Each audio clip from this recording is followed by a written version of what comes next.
ನಮಗೆಲ್ಲ ತಿಳಿದಿರುವಂತಹ ವಿಷಯ ಅಂದ್ರೆ ಅಶೋಕನಂತಹ ಧೀಮಂತ ಶೌರ್ಯದ ಪ್ರತಿರೂಪದಂತಹ ರಾಜ ಕಳಿಂಗ ಎಂಬ ಪುಟ್ಟ ರಾಜ್ಯದ ಮೇಲೆ ಆಕ್ರಮಣ ಮಾಡಿ ಅದನ್ನ ವಶಪಡಿಸಿಕೊಂಡ. ತದನಂತರ ಅಲ್ಲಿನ ಸಾವು ನೋವುಗಳ ಭೀಕರತೆಯನ್ನು ಕಂಡು ಮಮ್ಮಲ ಮರುಗಿದ. ಇದಾದ ಮೇಲೆ ಬೌದ್ಧ ಧರ್ಮವನ್ನ ಸ್ವೀಕರಿಸಿ ಹಿಂಸೆಯನ್ನ ತ್ಯಜಿಸಿದ. ಈ ಕಥೆಯನ್ನ ನಾವು ಟೆಕ್ಸ್ಟ್ ಬುಕ್ ನಲ್ಲಿ, ಮೂವೀಸ್ ನಲ್ಲಿ, ಸೀರಿಯಲ್ ನಲ್ಲಿ ನೋಡ್ತಾ ಬಂದಿದ್ದೀವಿ. ಆದ್ರೆ ಇದು ಸುಳ್ಳು ಅಂತ ನಾನು ಹೇಳಿದ್ರೆ ನೀವು ನನ್ನ ನಂಬ್ತೀರಾ?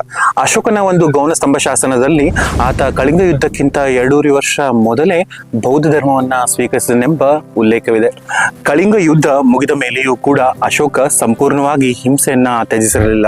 ಅಶೋಕವದನದಲ್ಲಿ ಉಲ್ಲೇಖವಾಗಿರುವಂತೆ 18,000 ಅಜ್ವಿಕಗಳ ಕೊಲೆಗೆ ಪರವಾನಗಿಯನ್ನ ನೀಡಿದ್ದ. ಅಷ್ಟೇ ಅಲ್ಲದೆ ಒಬ್ಬ ಜೈನ ಭಕ್ತ ಬುದ್ಧನು ಒಬ್ಬ ತೀರ್ಥಂಕನಿಗೆ ತಲೆಬಾಗಿ ವಂದಿಸುವಂತಹ ಚಿತ್ರವನ್ನ ಬಿಡಿಸಿದಾಗ ಆತನನ್ನು ಮತ್ತು ಆತನ ಕುಟುಂಬವನ್ನು ಸಜೀವವಾಗಿ ದಹಿಸಿದ್ದ. ಇಷ್ಟೇ ಅಲ್ಲದೆ ಒಂದು ಜೈನ ತಲೆಗೆ ಒಂದು ಬಂಗಾರದ ನಾಣ್ಯವೆಂದು ಘೋಷಿಸಿದ್ದ. ಎಲ್ಲ ಅಶೋಕ ಬುದ್ಧ ಧರ್ಮವನ್ನ ಸ್ವೀಕರಿಸಿದ ಮೇಲೆ, ಕಳಿಂಗ ಯುದ್ಧ ಆದ ಮೇಲೆ ನಡೆದಂತಹ ಘಟನೆಗಳು.